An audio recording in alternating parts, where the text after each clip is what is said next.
Hi everybody, welcome to another ROG Ally video. Now remember, ASUS UK have been very kind enough to send me a ROG Ally, but this is the non-extreme version of the game.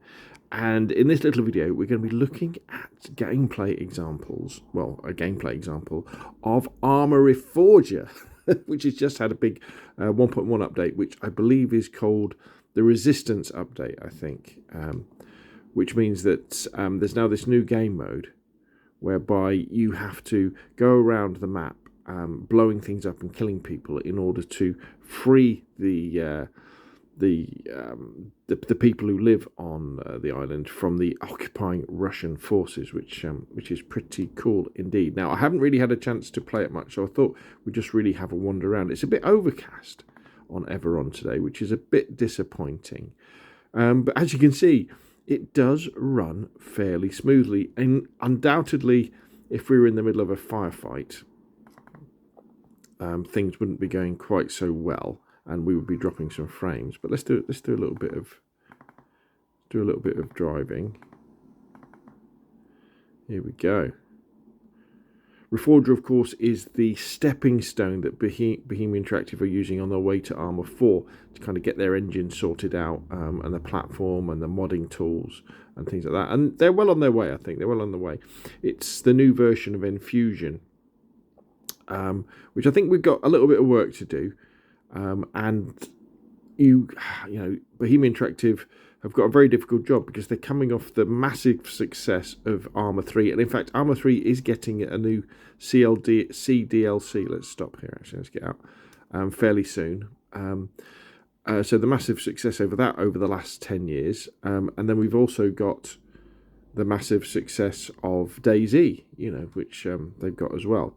But when you do play Arma Reforger, you definitely get Dayy vibes, because the Arma Reforger Enfusion engine, which is kind of a newer version of the Enfusion engine that Dayy runs on,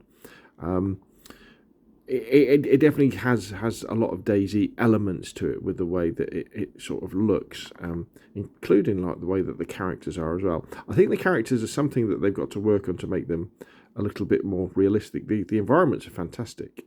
And the gunplay and the lighting effects. Oh, at night, the lighting effects with fire and explosions is absolutely magnificent. But as you can see, the battery on my ROG Ally is down to 10%, so we are running out of juice. But I just want to show you the fact that it can run. Now, you may be thinking, Rob, but you are using a few sort of cheats, aren't you, to run? And basically, yes. I think with the ROG Ally non-extreme version, what you have to do, and what I've done, is you turn it down to 720p, 60 hertz from the 1080p 120 hertz that it's capable of.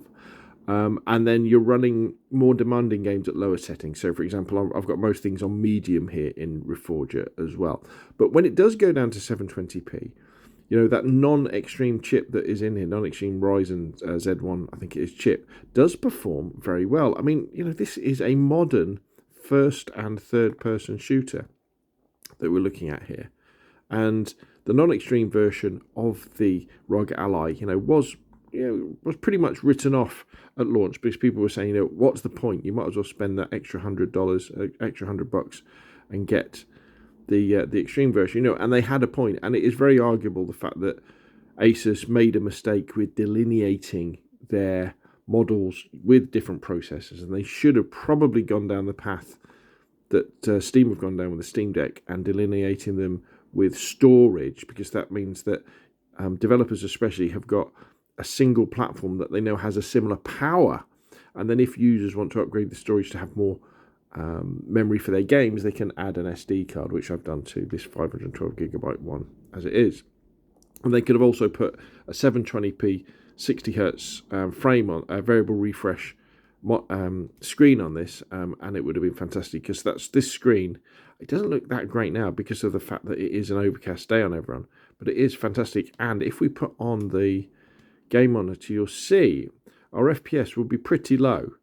It will kind of be dipping down to the 20s, but because it has this variable refresh screen, it does, I mean, we're only got 21 frames a second there, but it looks very, very smooth.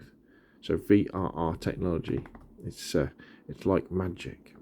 So there we go. A little bit of gameplay, kind of Arma Reforger. I will come back to it and try and get some combat. In fact, let's fire our gun. We might as well, mightn't we? If you're thinking about getting into Arma Reforger, it really is better off with a mouse and keyboard,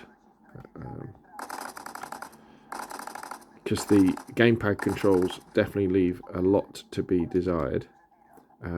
But it's a developing game. There is a committed online community to it, and Conquest, which is the normal game mode where you go around capturing points and killing AI and generally having a good time with a lot more players on the servers, is definitely worth experiencing, and being part of the development of this game towards Arma 4. It's just a shame they should have released it for free, really, I think. But anyway, there we go. There's Arma Reforger running on the non-extreme version of the ASUS ROG Ally. And I think we'll agree that it's running pretty well, and it would definitely have surprised me with how well it runs. Anyway, that's enough from me. What do you think? Put your questions and comments down below, and of course I will see you again soon.